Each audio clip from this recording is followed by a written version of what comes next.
എല്ലാവർക്കും നമ്മുടെ പുതിയൊരു വീഡിയോയിലേക്ക് സ്വാഗതം. അപ്പൊ ഇന്നൊരു അടിപൊളി ദിവസമാണ്.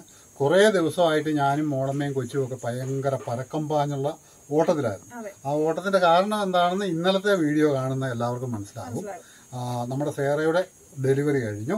അവർക്ക് 7 കുട്ടികളുണ്ട്. എല്ലാവരും സുഖമായിട്ടിരിക്കുന്നു. അങ്ങനെ കുറെ നല്ല കാര്യങ്ങളൊക്കെ നമ്മുടെ വീട്ടിൽ സംഭവിച്ചു. അപ്പം നമുക്ക് സ്ഥിരം ചെയ്യുന്ന കുറെ പരിപാടികളെല്ലാം പെൻഡിങ് ആയിട്ട് കിടക്കുകയാണ്.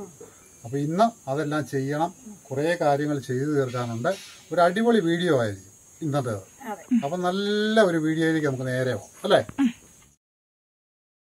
അപ്പൊ അച്ഛമ്മ കുറെ മഞ്ഞൾ കൊണ്ടു തന്നിട്ട് നമ്മൾ ആ വീഡിയോ ചെയ്തായിരുന്നു. കുറെ ദിവസമായി, ഒരുപാട് ദിവസമായി അച്ഛമ്മ ഈ മഞ്ഞൾ കൊണ്ട് വെച്ചിട്ട്.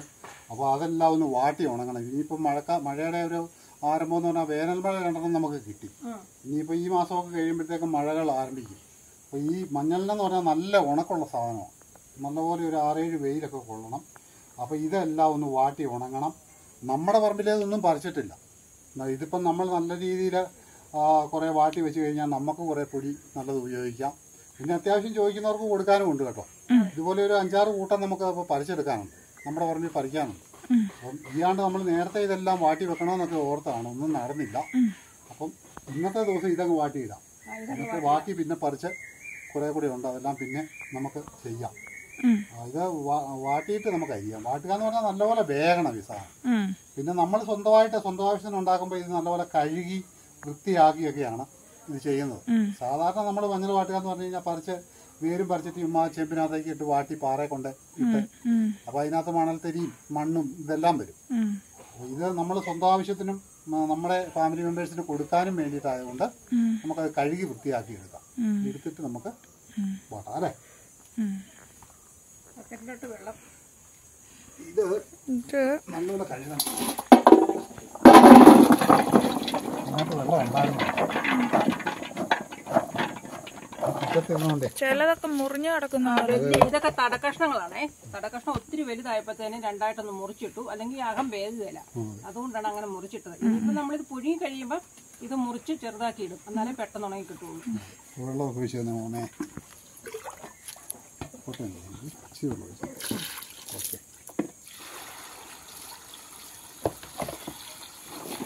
വെള്ളം കഴുകിയിട്ടാണോ?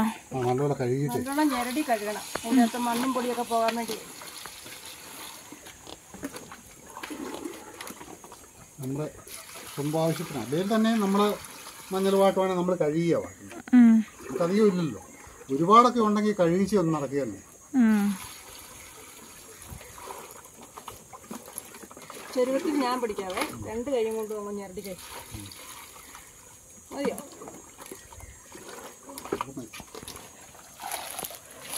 അപ്പൊ ഇങ്ങനെയാണ്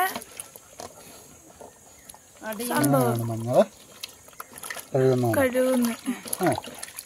ഈ പുറത്തൊക്കെ ഉള്ളവർക്ക് ഇതൊക്കെ കാണുമ്പോ ഒരു നൊസ്റ്റാൾജി അല്ലേ. ഇതിപ്പോ നമ്മുടെ ഹൈ റേഞ്ചിലെ മിക്ക വീടുകളിലും എല്ലാ വർഷവും ചെയ്യുന്ന പരിപാടിയാണ്.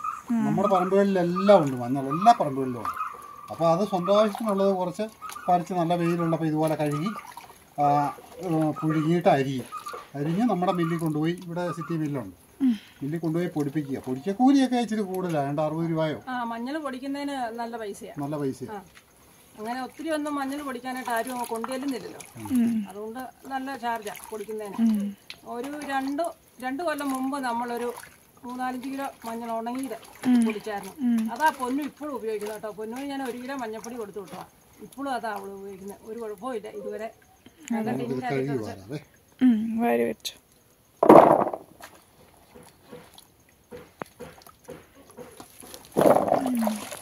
അതിന്റെ ആ തൊലി പോകുന്നവിടം വരെ അതിനെപ്പോഴും ഒരു മണ്ണിന്റെ കളറാവും. ഇത് ഉണങ്ങി കഴിയുമ്പോഴത്തേക്ക് അത് വേറൊരു ഇതാവും. ഇപ്പൊ കഴുകി രണ്ടുപേരും കൂടെ. അന്നേരം അടുപ്പൊക്കെ കൂട്ടി തീയൊക്കെ കത്തിച്ച് നമ്മൾ ചെരുവത്തി വെള്ളം വെച്ചിട്ടുണ്ട് കേട്ടോ. ഇനി നല്ലോണം ഒന്ന് തിളയ്ക്കാറാകുമ്പോഴത്തേക്ക് നമുക്ക് മഞ്ഞളിട്ട് കൊടുക്കാം. നല്ല വെയിലല്ലേ? നല്ല വെയിലാണ്. രാവിലെ തുടങ്ങണമെന്ന് ഓർത്താ, പക്ഷേ അന്നേരം ഒരു മഴമൂടൽ പോലെയൊക്കെ ഉണ്ടായിരുന്നു. അതുകൊണ്ടെന്നാൽ ഇന്നത്തെ പണി വേണ്ടെന്ന് വെച്ചിരിക്കുമായിരുന്നു. അത് കഴിഞ്ഞപ്പോൾ വെയിൽ തെളിയാൻ തുടങ്ങി. നമ്മുടെ അടുത്ത വീട്ടിൽ പെരവണി നടക്കും കേട്ടോ. അതിൻ്റെ ആ സൗണ്ട്. പഴയ ഒരു വീടാണ്, അതിന്റെ മേക്കൂടെല്ലാം മാറുക. ഒത്തിരി പേരുണ്ട്. നമ്മള് എല്ലാ വർഷവും മഴക്കാലത്ത് ഇങ്ങനെയൊക്കെ ചെയ്തോണ്ടിരുന്നു. ഇപ്പൊ നമ്മളിപ്പോ 2-3 കൊല്ലമായിട്ട് വീടൊക്കെ പണിതുകൊണ്ടേ 2 കൊല്ലമായി അല്ലേ? 2 കൊല്ലമായി. വലിയ ബുദ്ധിമുട്ടില്ലാതെ കഴിയുന്നു. അല്ലെങ്കിൽ ഇങ്ങനെ മഴയ്ക്ക് മുന്നോടിയായിട്ട് എല്ലാ ആണ്ടും ഒരു മെയിൻ്റനൻസ് പണിയുണ്ട്. അതെ, ഇതെല്ലാം നല്ല പണിയാണ്. അതെ, ഇങ്ങനെയുള്ള പരിപാടികളൊക്കെ നല്ല പണി ഭാരമുണ്ടല്ലേ?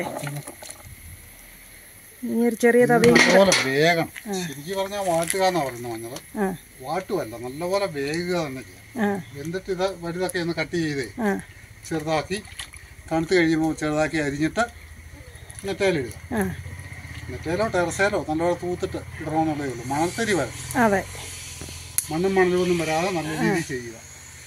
അപ്പോൾ ഇപ്പം വേണേൽ നമുക്ക് താഴത്ത് നമ്മുടെ പാറയെ കൊണ്ടിടാം കേട്ടോ. എങ്ങനെയാണെന്ന് മഴ പെയ്ത് ചെളിയെല്ലാം ഒഴുകി പോയിട്ട് നല്ല വൃത്തിയായിട്ട് പാറ കിടക്കും. അതെ അതെ, നേരത്തെ എന്ത് സാധനമാണെങ്കിലും നമ്മൾ പാറ കൊണ്ടിട്ടാ ഉണക്കിക്കൊണ്ട്. നമുക്ക് അതിന്റെ ആവശ്യമില്ല, നമുക്ക് ഇവിടെ തന്നെ മണ്ടലിടാം. ചെയ്യാം. പുക കാരണം നിൽക്കാൻ പറ്റിയല്ലേ? അന്നേരം നല്ലോണം അത് അവിടെ ഇരുന്ന് തിളച്ച് വേഗം തുടങ്ങട്ടെ. നമ്മുടെ പാവലെല്ലാം പോയല്ലേ? അതെല്ലാം പോയി. ഇനിയിപ്പം നിറഞ്ഞ ഇതേ വിത്ത് കിടക്കണം. ഇതുണ്ട്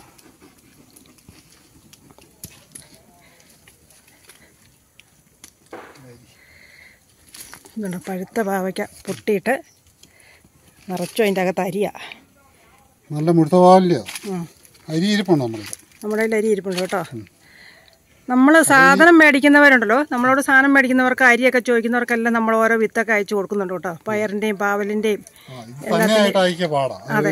സ്പെഷ്യൽ പൈസ കൊടുക്കണം. നമ്മൾ അരി വിലക്ക് മേടിക്കും. അതെ, എന്തേലും മേടിക്കുന്ന കൂടെയൊക്കെ ആണേലേ 2 അരിയൊക്കെ ഇട്ട് കൊടുക്കാം. ഇനിയിപ്പോൾ പുതുമഴ പെയ്തുകൊണ്ട് എന്തെങ്കിലുമൊക്കെ പയറോ പച്ചക്കറിയോ ഒക്കെ നടാം. നമുക്ക് വെള്ളത്തിന്റെ ക്ഷാമം ഉള്ളതുകൊണ്ട് നമ്മളൊന്നും നട്ടില്ല. അപ്പോൾ അതെല്ലാം നട്ടു വെക്കണം. പാവലൊക്കെ ഇനി ഇട്ട് കഴിഞ്ഞാൽ അടമഴയ്ക്ക് മുമ്പേ പറിച്ച് തീരണം. അതെ, ഇവിടെ മഴ പെയ്യാൻ തുടങ്ങി കഴിഞ്ഞാൽ പിന്നെ വെച്ചാൽ പാവലെല്ലാം ചീഞ്ഞു പോകും. ഇപ്പം നടുവാണെങ്കിൽ അല്ലേ വലിയ മഴയ്ക്ക് മുമ്പ് പറിച്ചെടുക്കാം. നല്ല അരിയാ കേട്ടോ. വെച്ചിട്ട് ചാരവും തിരുമ്മി അങ്ങ് വെച്ചാൽ മതി. അന്നേരം നമ്മൾ നടേണ്ട സമയമാകുമ്പോൾ എടുത്താൽ മതിയേ. വെയിലത്തിട്ട് ചിലർ ഉണങ്ങിയാൽ അത് കിളുക്കാൻ പാടാ. നല്ല മൂത്ത അരിയാന്ന് തോന്നുന്നല്ലേ? മൂത്ത അരി കണ്ടോ, നല്ല മൂത്ത അരിയാണ്. നമ്മുടെ പാവല് മൊത്തം പോയി കേട്ടോ. ഒത്തിരി പാവയ്ക്ക കിട്ടി. ഒരു മൂടേ നട്ടുള്ളൂ, പക്ഷെ ഇഷ്ടം പോലെ പാവയ്ക്കായിരുന്നു. നല്ല മുഴുത്ത പാവയ്ക്കായിരുന്നു. നമ്മുടെ ബ്രാഷം പൂട്ട് ഇത് കണ്ടോ, കിളുത്ത് കയറി മണ്ടേ കൊണ്ട് ചെന്ന് കേട്ടോ. ശ്രീക്കൂട്ടം ഒരു തണ്ട് കൊണ്ടങ്ങണ്ട് നട്ടതാ. അത് ഇത്രയും വലുപ്പത്തിൽ കയറി. നമ്മുടെ കപ്പത്തൈയൊക്കെ ഊറ്റമായിട്ടുണ്ട്. മഞ്ഞളൊക്കെ അടുപ്പേലിരുന്ന് തിളച്ച് അതാകണമെങ്കിൽ ഒരു 1/4 മണിക്കൂർ വരും. അതെ, അപ്പോൾ ആ സമയത്ത് നമുക്ക് കപ്പ കാണിക്കാം. കപ്പയൊക്കെ ഒന്ന് കണ്ട് അല്ലേ? അതെ, നമ്മൾ ആകെപ്പാടെ 5-6 ചോടേ ഇട്ടുള്ളൂ. ഇതിപ്പോൾ ഇട്ടിട്ട് നമ്മുടെ ഡിസംബർ മാസം കേട്ടോ. അതിന്റെ വീഡിയോ ഒക്കെ നമ്മൾ ചെയ്തായിരുന്നു. ഇപ്പം നല്ല ഹൈറ്റായി, എന്നെ കഴിഞ്ഞ് ഹൈറ്റായി അല്ലേ? ഇതുണ്ടോ, നല്ല കപ്പയാട്ടോ. നല്ല കപ്പത്തൈ. ഇനിയിപ്പോൾ ഇതിനകത്ത് എന്തെങ്കിലും ചെറിയ ചാണകപ്പൊടിയോ ആട്ടുംകാട്ടോ വളങ്ങളൊക്കെ കൊടുക്കുവാണെങ്കിൽ പെട്ടെന്ന് ഇതായിക്കും. നല്ല കരുത്തുള്ള കപ്പയാണ്. ഇപ്പോൾ 4-5 മാസം ആകുന്നേ ഉള്ളൂ അല്ലേ? 5 മാസം ആകുന്നേ ഉള്ളൂ. നമ്മളിതിൻ്റെ ചുവട്ടി ചാരമൊക്കെ കൊണ്ടിടും കേട്ടോ. അടുപ്പിൽ നിന്ന് വരുന്ന ചാരമൊക്കെ എന്നും ഇടാറുണ്ട്. അതുപോലെ നമ്മുടെ തക്കാളി എല്ലാം മറിഞ്ഞ് കിടക്കുക. ഇതുണ്ടോ, ഇതൊക്കെ മഴ പെയ്തപ്പോൾ ഊറ്റമാകുന്നുണ്ടേ. ഉണ്ടോ, കമ്പ് കെട്ടിയേ ഇതെല്ലാം പറിക്കാൻ പറ്റില്ല. നമ്മൾ വെള്ളമില്ലായിരുന്നതുകൊണ്ടേ ഇതൊന്നും ഗവനിച്ചില്ല.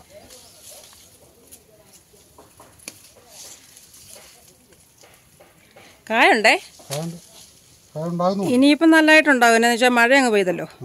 ഇടാൻ സ്ഥലമില്ലാത്തതുകൊണ്ട്, അല്ലെങ്കിൽ ഒരു 50 ജോഡി ഇടുവാണെങ്കിൽ അത് മതി. 50 വേണ്ട, ഒരു 10-25 ജോഡുണ്ടെങ്കിൽ നമുക്ക് തീറ്റിക്കുള്ളത് ഉണ്ടാക്കിയെടുക്കാം. അതുപോലെ നമ്മളിവിടെ കപ്പ ഇടുന്ന കണ്ടിട്ട് നമ്മുടെ ഒരു ഫാമിലി മെമ്പർ 2-3 തടി വേണമെന്ന് പറഞ്ഞ് ചോദിച്ചായിരുന്നു. അപ്പൊ ഞാൻ ആ കപ്പ പറിച്ച് കഴിഞ്ഞപ്പോഴത്തേക്ക് നമ്മുടെ സുഹൃത്തുക്കളെല്ലാം വന്ന തണ്ടെല്ലാം കൊണ്ടുപോയി എല്ലാം. പിന്നെ ബാക്കി അവിടെ കുറച്ച് കിടപ്പുണ്ടായിരുന്നു, എല്ലാം ഉണങ്ങിപ്പോവുകയും ചെയ്തു. അപ്പോൾ പുള്ളി ചോദിച്ചു കഴിഞ്ഞപ്പോഴത്തേക്ക് തണ്ടില്ലാത്തതുകൊണ്ട് ഞാൻ ഇന്നലെ പോയി നമ്മുടെ കൂട്ടുകാരുടെ അടുത്ത് നിന്ന് കുറേ തണ്ട് കൊണ്ടുവച്ചിട്ടുണ്ട്. അതിനിപ്പോൾ എല്ലാം ചെറുതാക്കി അയച്ചു കൊടുക്കണം. കാരണം പുള്ളി വെറൈറ്റി ഒരു കൃഷിക്കാരനാണ്. അതായത് കിട്ടുന്ന തണ്ടുകളെല്ലാം ശേഖരിച്ച് ഒരുമാതിരിപ്പെട്ട വെറൈറ്റി എല്ലാം പുള്ളിയുടെ കയ്യിലുണ്ട്. അപ്പം നമ്മുടെ കയ്യിൽ ഇപ്പോൾ 2-3 കിട്ടിയിട്ടുണ്ട്.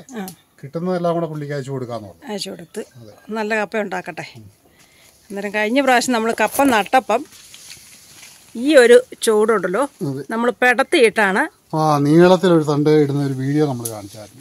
അതായത് ഇത്രയും നീളത്തിലൊരു തണ്ട് എടുത്തിട്ട് അത് ഒരു സൈഡ് ചീകിയിട്ട് നമ്മൾ വട്ടം ചെറുതായിട്ട് കണ്ടിച്ചാണ് നമ്മൾ നടുന്നത്. പക്ഷെ അത് ചീകിയിട്ട് അത് ഫുള്ളായിട്ട് ഇട്ടതാണ്. അതായത് നമ്മളൊരു 4 കിളിപ്പ് നിർത്തിയിട്ടുണ്ട് അല്ലേ? ആ 4 കിളിപ്പ് നിർത്തിയിട്ടുണ്ട്. അപ്പോൾ അതിന് വളമൊക്കെ കൊടുക്കുവാണേലേ അത് പറിക്കുമ്പോൾ കുറെ കാണും. എന്തായാലും ഒരു 10-25 കിലോയ്ക്കൊക്കെ മുകളിൽ കിട്ടും. 50 കിലോ ഒക്കെ കിട്ടേണ്ടതാണ്. അപ്പോൾ അത് വളം കൊടുക്കുന്ന പോലെ ഇരിക്കും. നമ്മൾ വല്ല ചാണകപ്പൊടിയോ ചാരമൊക്കെ ഇട്ട് കൊടുത്താൽ മതി. മഴ കിട്ടിയത് കൊണ്ട് ഇനിയിപ്പോൾ ഊറ്റവായിക്കോളും. നല്ല വെയിലടിക്കുന്നവർക്ക് ഇടണമെന്നുള്ളത് മാത്രമേ ഉള്ളൂ. ഷെയ്ഡിനകത്ത് ഇടരുത്. ഇത് സത്യം പറഞ്ഞാൽ ഇതിപ്പം നമുക്ക് മുറ്റത്തൊരു തടസ്സമാണ്. നമ്മളിവിടെ കുറേ പദ്ധതികളെല്ലാം പ്ലാൻ ചെയ്തായിരുന്നു. ഇച്ചിരി മണ്ണൂടെയൊക്കെ മാറ്റി പട്ടിക്കൂടി ഇങ്ങോട്ട് മാറ്റണം. നമ്മുടെ സേറയുടെ കൂടെ ഇവിടെ ഇങ്ങോട്ട് മാറണം. അതത്ര കൃത്യസ്ഥലത്തല്ല ഇരിക്കുന്നത്. അതുപോലെ തന്നെ കഴിഞ്ഞ ദിവസം ഒരു ആൻറ്റി വിളിച്ചപ്പോൾ നമ്മളോട് ചോദിച്ചായിരുന്നു നിങ്ങളുടെ മുറ്റത്ത് ഈ കല്ലൊക്കെ ഒന്ന് പറക്കി മാറ്റത്തില്ലെന്ന്. പക്ഷെ നമ്മളിവിടെ കുറേ പദ്ധതികൾ പ്ലാൻ ചെയ്യുന്നുണ്ട് കേട്ടോ. അതൊക്കെ ഒന്ന് സൗകര്യം പോലെ ചെയ്തിട്ട് മാറ്റാന്നോർത്തോണ്ട്. അന്നേരം നമുക്ക് പൊടിക്കല്ലിനൊക്കെ ആവശ്യം വരും. അന്നേരം ഇതൊക്കെ ദൂരോട്ട് കൊണ്ട് കളഞ്ഞാൽ പിന്നെ അവിടുന്ന് എടുത്തോണ്ട് വരുന്നത് പാടാണ്. ഇവിടെ മുറ്റം കെട്ട് വരുന്നുണ്ട്. അതെ, അപ്പോൾ മുറ്റം കെട്ടുന്നുണ്ട്. പിന്നെ നമുക്ക് സേറയുടെ ഒരു കൂടി ഞാൻ പറഞ്ഞല്ലോ ഇവിടെ ഉണ്ടാക്കുന്നുണ്ട്. അപ്പോൾ അതിന് ടാങ്ക് ഉണ്ടാക്കണം. അതിനെല്ലാം ഈ കല്ല് ആവശ്യമാണ്. അങ്ങനെ കുറേ പണികൾ കിടപ്പുണ്ട്. ശ്രീകുട്ടൻ ഇല്ലാത്തതുകൊണ്ട് ഞാൻ അങ്ങനെ എല്ലാത്തിനും തന്നെ ചാടാനൊരു മടിയാണ്. അതുപോലെ മണ്ട ഒന്ന് ഫ്ലാഷ് ചെയ്യാനുണ്ട് ഇതിന്റെ പെരയുടെ മണ്ട. അപ്പോൾ അവൻ വന്ന് അവന് അവധി ഉണ്ടെങ്കിൽ ഈ പ്രാവശ്യം എല്ലാം ചെയ്യണം. മഴയ്ക്ക് മുമ്പായിട്ട് കുറച്ച് മണ്ണുകൂടി എടുത്ത് മാറ്റി ഒക്കെ കളയാനുണ്ട്. ഒരു തടസ്സമായിട്ടിരിപ്പുണ്ട് കുറച്ച് ഭാഗങ്ങൾ. അതെല്ലാം മാറ്റണം. നമ്മുടെ സേറയുടെ മക്കൾ കരയുന്നു. ഇടയ്ക്കൊക്കെ കുറയ്ക്കാൻ തുടങ്ങി കേട്ടോ. ഞാൻ സേറയെ രാവിലെ കയറ്റിയിട്ടോ വീട്ടിൽ. എന്നിട്ട് ഇവർക്ക് ഞാൻ വേറെ പാല് കൊടുത്തു. കാരണം സേറയ്ക്ക് ക്ഷീണമായി. എപ്പോഴും വീട്ടിൽ കുഞ്ഞുങ്ങൾ വലിക്കുന്നതുകൊണ്ട് ക്ഷീണമുണ്ടാവും. അതുകൊണ്ട് ഞാൻ ഇവർക്ക് പാല് കൊടുത്തിട്ട് സേറയെ വേറെ കൂട്ടിയിട്ടേക്കുക. ഇനി വിടും. ഒരു ദിവസം ഒരു 3 പ്രാവശ്യം തള്ളയുടെ പാല് കുടിച്ചാൽ മതി. പിന്നെ നമ്മൾ എന്തെങ്കിലും കൊടുക്കുക. 10-20 ദിവസം കഴിഞ്ഞാ കേട്ടോ. അല്ലാതെ ഉണ്ടാകുന്ന അന്നേരം അല്ല. അപ്പൊ നമ്മുടെ മഞ്ഞൾ റെഡിയായിട്ടുണ്ട്. അതിനെ നമുക്ക് വാങ്ങി നല്ലപോലെ ആയിട്ടുണ്ട്. നല്ലോണം വെന്തു. കോരി എടുത്തിട്ടേ ചെറുതായിട്ട് അരിയുക. അരിഞ്ഞു കഴിഞ്ഞാൽ മഴ ചാറുന്നുണ്ട് കേട്ടോ. അതെ, മഴ ചാറുന്നുണ്ട്. അരിഞ്ഞു കഴിഞ്ഞാൽ നമുക്ക് മില്ലിൽ കൊണ്ടുപോകുമ്പോൾ എളുപ്പമുണ്ട്. അല്ലെങ്കിൽ ഇത് ഉണങ്ങി കഴിയുമ്പോൾ ഇച്ചിരിയേ കാണുള്ളൂ. ഉണങ്ങി കഴിയുമ്പോൾ അങ്ങ് ചൊങ്ങും തീർത്ത് കുറച്ചേ കാണുള്ളൂ. ഇപ്പൊ ഉണങ്ങി കഴിയുമ്പോൾ ഒരു 4 കിലോയ്ക്ക് കൂടുതൽ കിട്ടിയ പൊടി കിട്ടിയല്ലേ? പൊടി 3-4 കിലോയ്ക്ക് പോയാണ്. നമ്മുടെ പൂവൻകോഴി നല്ല കൂവിച്ച കേട്ടോ. നമ്മൾ ഈ സൈഡിലോട്ട് വന്നു കഴിഞ്ഞാൽ അവൻ കൂവിക്കൊണ്ടേ. അതെ, മണ്ടയിലോട്ട് കയറി നിന്ന് കൂവും. മഴ എന്തായാലും കുഴപ്പമില്ല. ഇന്നിപ്പോ വെയിൽ തെറ്റില്ലേലും കുഴപ്പമില്ല. ഇതിനിപ്പോ ചൂടാറിയിട്ട് അരിഞ്ഞു വറക്കിയൊക്കെ എടുത്തിട്ട് നാളെ രാവിലെ ഇട്ടാലും മതി.